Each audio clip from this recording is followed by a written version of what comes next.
더불어민주당은 끝내 스스로 역사의 죄인이 되는 길을 택했습니다. 수많은 위헌 경고에도 사법부 독립을 지키라는 절박한 호소에도 민주당은 반헌법 특별재판부 설치법을 강행 처리했습니다. 입법 권력으로 재판의 결과를 설계하려는 시도로 그 자체로 헌법 질서를 정면으로 거스른 선택입니다. 포장지를 겹겹이 바꾼다고 위헌의 본질이 사라지지 않습니다.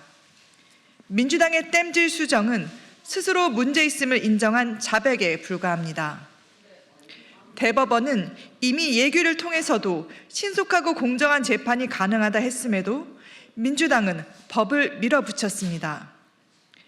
나라가 어떻게 되든 말든 오로지 내 입맛에 맞는 판결을 위해 강성 지지층 과시에만 골몰한 결과입니다. 소위 개딸 정치를 위해 헌법을 제물로 삼은 참담한 장면입니다. 마지막까지 국회가 역사의 죄인이 되지 않기 위한 몸부림은 있었습니다. 헌정사상 처음으로 제1야당 대표가 필리버스터 연단에 섰고 24시간이 넘는 시간 동안 이 법이 무엇을 무너뜨리고 있는지 위헌의 실체를 국민 앞에 낱낱이 고발했습니다. 자유와 법치의 원칙을 들고 끝까지 물러서지 않았습니다. 누가 헌법을 지켰고 누가 무너뜨렸는지는 분명해졌습니다.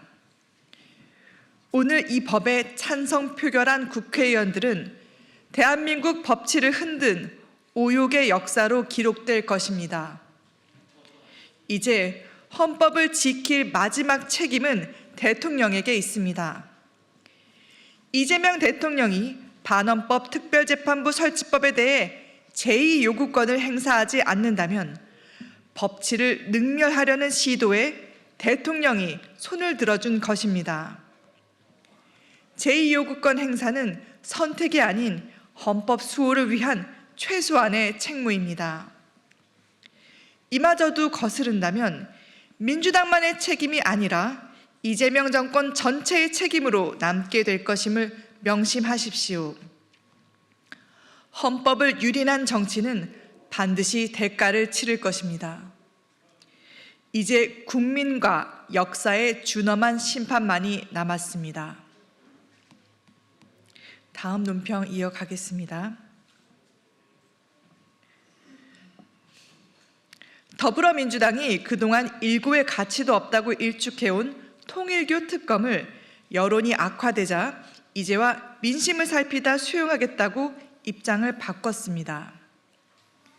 국민의힘과 개혁신당이 공동 제안했고 이재명 대통령 역시 여야와 지위고하를 막론한 엄정 수사를 지시한 사안입니다.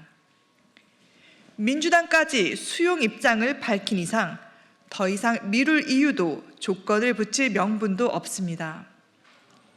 이제 남은 선택은 하나입니다. 통일교 특검법을 즉시 패스트트랙으로 지정해 지체 없이 처리하는 것입니다. 문제는 민주당의 이번 입장 변화가 주도적 판단이 아니라 여론에 떠밀린 결정처럼 보인다는 점입니다. 민주당은 그동안 새로운 증거가 없다, 경찰 수사를 지켜보자며 특검 논의를 회피해 왔습니다. 여론이 악화되자 입장을 바꾼 만큼 이제와 다른 특검이나 사법개혁안과 연계의 조건을 다는 것은 명백한 지연 전술입니다. 수용을 말해놓고 시간을 끌거나 전제를 붙이는 순간 특검의 정당성은 스스로 훼손될 수밖에 없습니다. 더욱이 민주당은 통일교 특검 수용 입장을 밝힌 같은 날 이른바 2차 종합특검법을 발의하며 수사 대상과 기간을 대폭 확장하는 움직임까지 보였습니다. 이는 통일교 특검을 신속히 처리하겠다라는 태도라기보다 여러 특검을 한데 묶어 시간과 쟁점을 분산시키려는 시도로 비칠 수밖에 없습니다. 릴레이식 특검 설계는 진실규명이 아니라 전국 소모만 키울 뿐이며 그 부담은 고스란히 국민과 국정 운영에 돌아갑니다.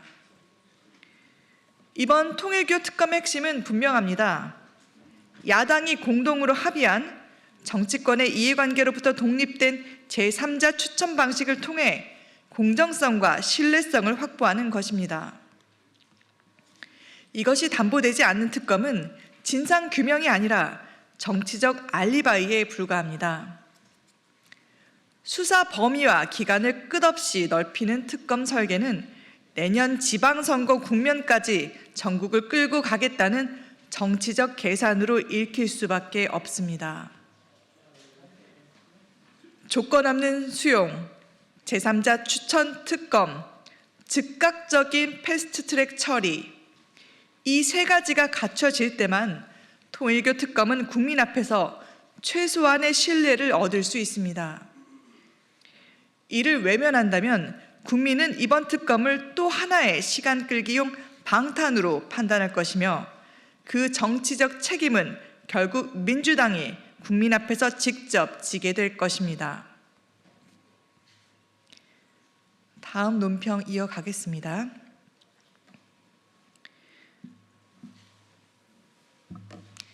대통령실이 용산에서 청와대로 이전을 시작하며 대통령 직무공간에 청와대 복귀가 본격화되고 있습니다. 그러나 대통령실의 청와대 귀환을 바라보는 국민의 심경은 기대보다 걱정과 우려가 앞서고 있습니다. 청와대는 오랜 기간 구중궁궐, 불통정치의 상징으로 지적되어 온 공간입니다. 물리적 폐쇄성은 곧 정치적 고립으로 이어졌고 역대 대통령들 역시 임기 초 소통을 약속했지만 시간이 지날수록 대통령의 말과 결정이 국정을 좌우하는 방식으로 굳어져 왔습니다. 오죽하면 청와대 정부라는 말까지 생겨났겠습니까? 이재명 대통령 취임 이후 6개월 남짓한 기간 동안 드러난 법치 훼손 논란과 정책 실패, 혼선, 또 측근 중심의 인사 문제, 그리고 공직자들을 향한 공개 질책과 호통이 반복되는 국정 운영 방식은 이러한 우려를 더욱 키우고 있습니다. 대통령의 판단과 발언이 국정 전반을 압도하는 모습에 벌써부터 청와대 정보 시즌2로 가는 것 아니냐는 걱정까지 나오고 있습니다. 대통령 가족과 측근 비리를 감시할 특별감찰관 도입은 여전히 말뿐이고 인사 과정의 비선 개입 의혹에 대한 해명도 찾아보기 어렵습니다. 더욱이 대통령실 이전 과정에서 약 500억 원에 달하는 예산이 투입되는 것으로 알려졌습니다. 청와대 복귀에 259억 원, 다시 국방부가 들어오는데 238억 원이 소요된다는 점에서 국민 입장에선 되돌아가는 이사 행렬을 편한 마음으로 지켜보기 어렵습니다.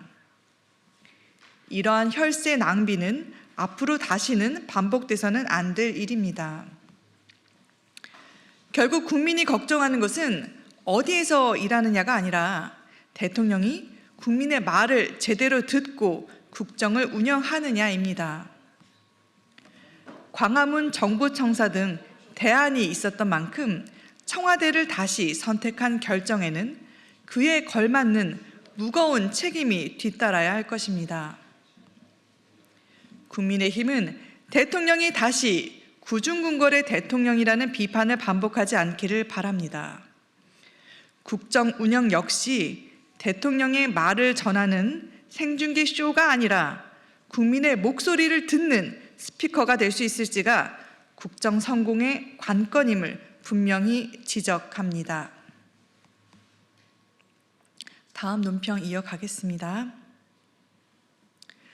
더불어민주당이 이제는 언론사의 사설, 칼럼, 논평에 담긴 의견까지도 반론 보도의 대상으로 삼겠다고 나섰습니다. 언론의 비판 기능 자체를 제도의 틀로 관리하겠다는 발상으로 사실상 언론의 견해 표명을 사후에 통제하겠다는 선언과 다르지 않습니다. 민주당이 발의한 언론중재법 개정안은 반론보도 청구권 조항에 언론보도 등 사실관계에 관한 내용에 한정하지 않는다 문구를 추가해 그 대상을 사실보도에 국한하지 않고 사설, 논평 등 의견 영역까지 확대했습니다.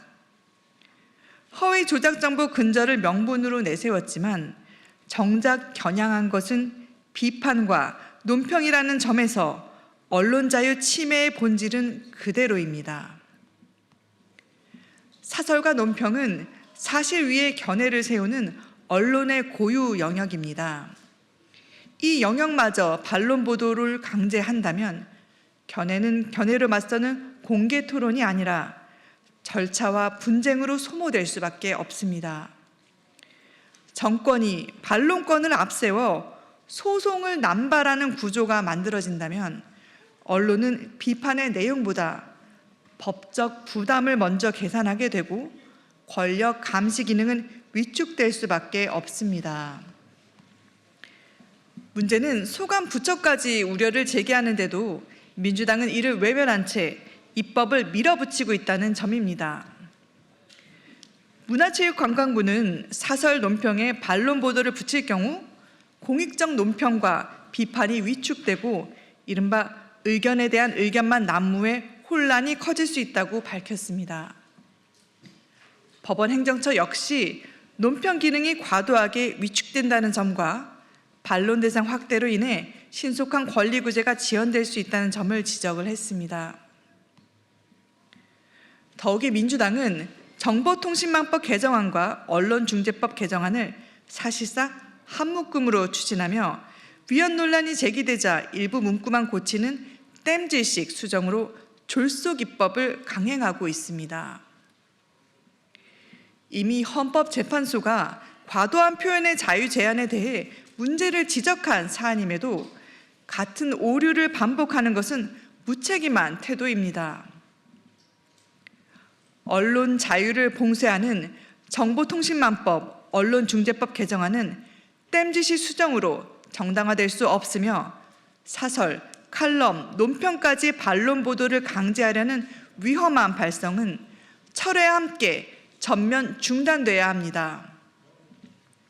국민의힘은 민주당의 이른바 신보도지침 시도를 끝까지 저지하고 언론의 자유와 국민의 알 권리를 지키기 위한 모든 책임과 역할을 다하겠습니다. 금일 논평 마치겠습니다. 감사합니다.